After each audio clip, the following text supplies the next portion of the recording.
ndonasi kuti muzana nhasi Fadzemaire ari kufara, noda kuti achizobata ZANU-PF red-handed.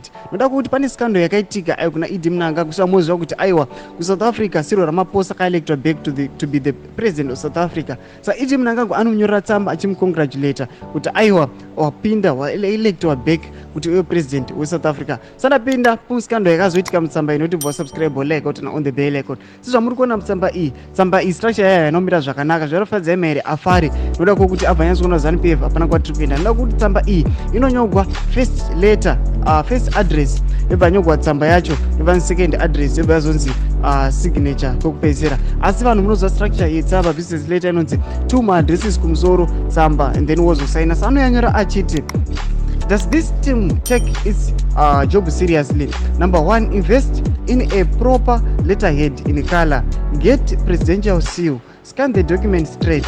The message should fit on one page. Fix the placement of the addresses. Set the address out correctly. Fix comma used in paragraph 3.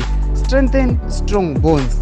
For heaven's sake, you are representing a nation. We need new leaders. Not Fadzemaire ari kuona kuti ndoma eras abata mutsamba yakapostwa na ED Mnangagwa pa presidential page achiti aiwa tsamba iyi yanga isombona kana siwe yakaisombona kana kala tsamba iyi yanga isina the proper use yemacomas.